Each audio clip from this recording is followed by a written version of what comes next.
വർഷം വനവാസം നടത്തി, നാട്ടിൽ പോയി. അദ്ദേഹം ഒരു തെറ്റും ചെയ്തിട്ടുള്ള ശിക്ഷയായിട്ടല്ല പോയത്. അദ്ദേഹത്തിൻ്റെ അച്ഛനും തെറ്റ് ചെയ്തിട്ടല്ല. അച്ഛൻ കൊടുത്ത വാക്ക് പാലിക്കാൻ വേണ്ടി, അത് എൻ്റെ ധർമ്മമാണ്, ഞാൻ പുത്രനാണ്, ഈ പുത്രൻ്റെ ധർമ്മമാണ് എൻ്റെ പിതാവ് കൊടുത്ത വാക്ക് പാലിക്കുക എന്നുള്ള പുത്രധർമ്മം കാണിക്കാൻ വേണ്ടിയിട്ടാണ് 14 വർഷം അദ്ദേഹം കാട്ടിയത്. പോയപ്പോൾ സീതാദേവിയും കൂടെ കൊണ്ടുപോയി, പത്നിയെ കൂടെ കൊണ്ടുപോയി. അവിടെ കാട്ടിൽ ആകാവുന്ന രീതിയിൽ അദ്ദേഹം പത്നിയെ പരിപാലിച്ചു, കഴിവുള്ളതെല്ലാം ചെയ്തു കൊടുത്തു. അദ്ദേഹം ഭർത്തൃധർമ്മമാണ് അവിടെ കാണിച്ചത്. അത് കഴിഞ്ഞു ഭഗവാൻ യുദ്ധം ചെയ്ത് നല്ലൊരു പോരാളിയായി, നല്ലൊരു ലീഡറായിട്ട്, കമാൻഡറായിട്ട് യുദ്ധം ചെയ്തു. ക്ഷത്രിയ ധർമ്മമാണ് കാണിച്ചത്. അവിടെ അത് കഴിഞ്ഞു രാവണൻ മൃതപ്രായനായി കിടക്കുമ്പോൾ ലക്ഷ്മണനോട് പറയുന്നു, അഞ്ച പോയി അദ്ദേഹത്തിൻ്റെ അനുഗ്രഹം വാങ്ങിക്കൂ.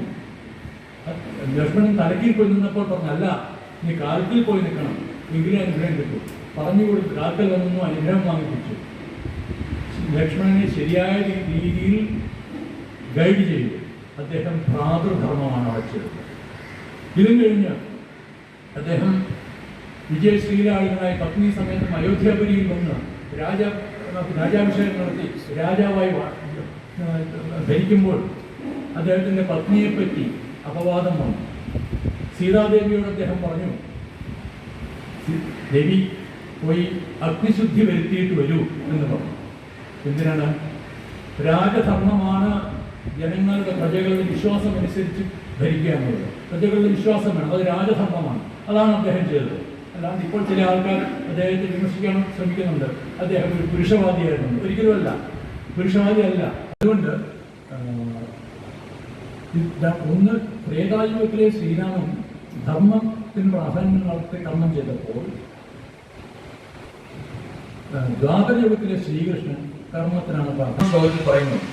ചാതുർവർണ്ണ്യം മയാസക്തൻ ഗുണകർമ്മ വിഭാഗശഃ തസ്യ കർത്താരമഭിമാം വിദ്യ കർത്താരമഭേവ. ചാതുർവർണ്ണ്യം ഞാനാണ് സൃഷ്ടിച്ചത്.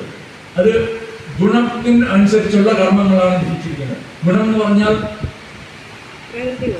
ത്രിഗുണങ്ങൾ, സത്വം രജസ് തമസ്, ത്രിഗുണങ്ങൾ. ഈ ത്രിഗുണങ്ങളുടെ അടിസ്ഥാനത്തിലാണ് ഞാൻ വിധിച്ചിരിക്കുന്നത്.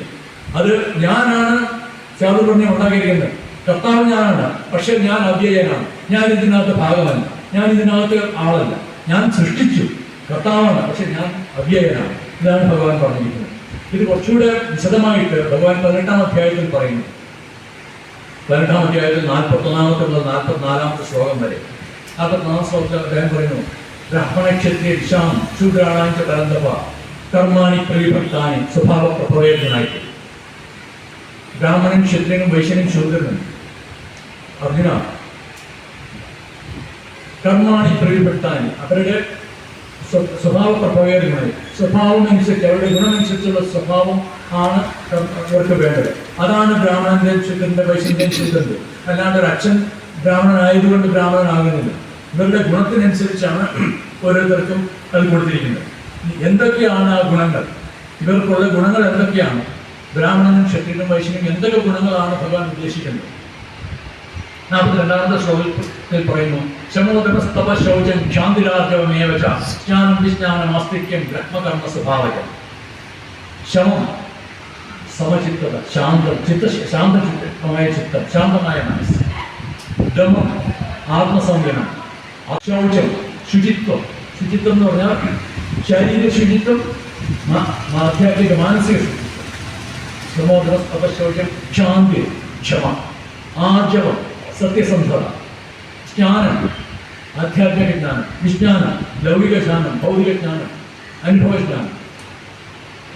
ജ്ഞാനം, വിജ്ഞാനം, ആസ്തിക്യം,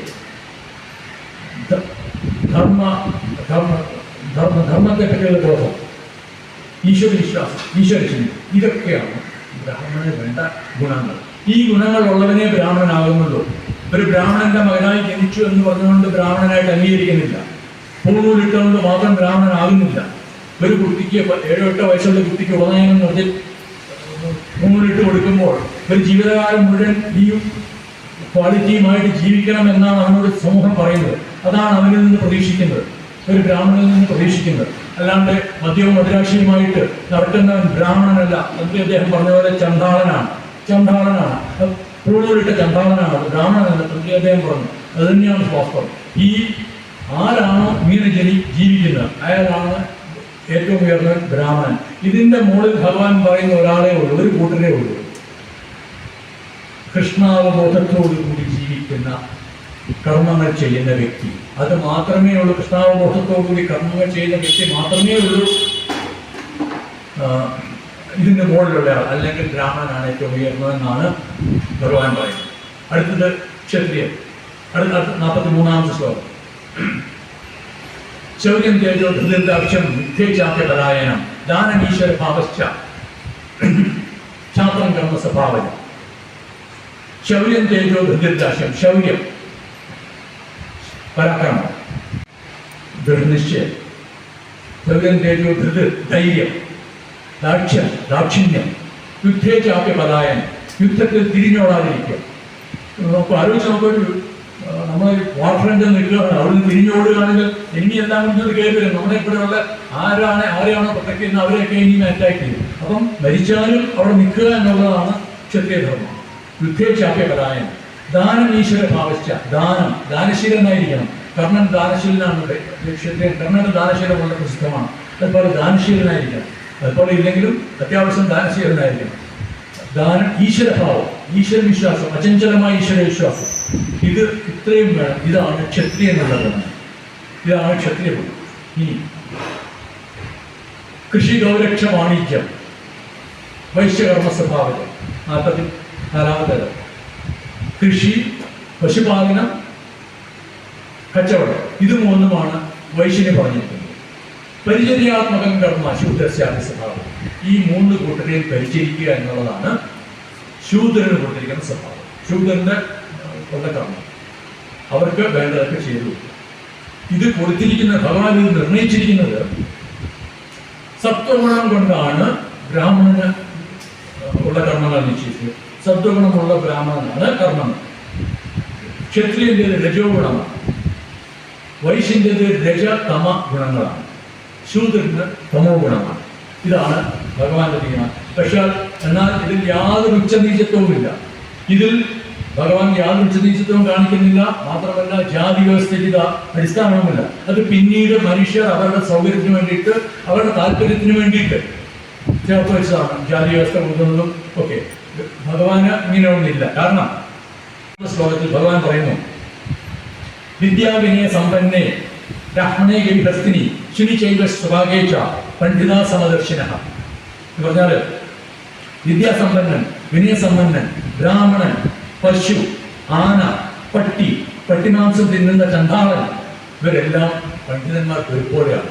പണ്ഡിതന്മാർ ഇവരെല്ലാവരിലും ഭഗവാന്റെ അംശം കാണുന്നു, പരമാത്മാവിന്റെ അംശം കാണുന്നു. അത് പല അളവിലായിരിക്കും, പക്ഷെ പരമാത്മാവിന്റെ അംശം കാണുന്നുണ്ട്.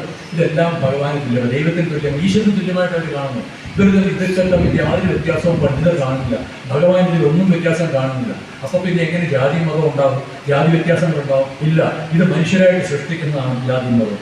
ഭഗവാനായിട്ട് ചാതുർവർണ്ണ്യം അതിനൊരു കാരണമല്ല, അത് മനുഷ്യരായിട്ടൊരു കാരണം ഉണ്ടാക്കുന്നതാണ്. നമ്മുടെ ഒരു ഗ്രന്ഥങ്ങളിലും പറഞ്ഞതായിട്ട് അറിവില്ല ചാതുർവർണ്ണ്യമാണ് ജാതി വ്യവസ്ഥയ്ക്ക് അടിസ്ഥാനമെന്ന് ഒരു ഗ്രന്ഥങ്ങളിലും പറഞ്ഞതായിട്ട് ഞാൻ കേട്ടിട്ടില്ല. ആരെങ്കിലും കേട്ടിട്ടുണ്ടെങ്കിൽ പറയാം, എനിക്കറിയില്ല. ഇനി മറ്റൊന്നുകൂടിയുണ്ട്. ഭഗവാൻ ഈ ലോകത്തിൻ്റെ തന്നെ പ്രൊട്ടക്റ്റ് ചെയ്യുന്നയാളാണ്. അത് ഈ ലോകത്തിനെ, ഈ പ്രപഞ്ചത്തെ മുഴുവൻ ജലചരാചരങ്ങളെയും പരിപാലിക്കുന്നയാളാണ്. 9-ാമത്തെ അധ്യായത്തിൽ 10-ാം ശ്ലോകത്തിൽ അദ്ദേഹം പറയുന്നു, മയാധ്യക്ഷേണ പ്രകൃതി സൂയദേശ ചരാചരം ഹേതുനാനേന കൗന്ദേയ ജഗദ്വി പരിവർത്തത. എൻ്റെ അധ്യക്ഷതയിലാണ് ഇതെല്ലാം നടക്കുന്നത്. മയാധ്യക്ഷേണ പ്രകൃതി, ഈ പ്രകൃതി തന്നെ എൻ്റെ അധ്യക്ഷതയിലാണ്. ഞാൻ എൻ്റെ മേൽനോട്ട് കൂടാണ് നടക്കുന്നത്. ഞാനാണ് ഇവരെ എല്ലാ ചരാചരങ്ങളെയും പരിപാലിക്കുന്നത്, എല്ലാ ചരാചരങ്ങളെയും സംഭവിക്കുന്നതും വീണ്ടും പുനർജനിപ്പിക്കുന്നത്. ഭഗവാൻ പറയുന്നു 14-ാമത്തെ അധ്യായത്തിൽ 3-ാമത്തെ ശ്ലോകത്തിൽ തുടർന്നു, മമ യോനിർ മഹത് ബ്രഹ്മ തസ്മിൻ ഗർഭം ദധാമ്യഹം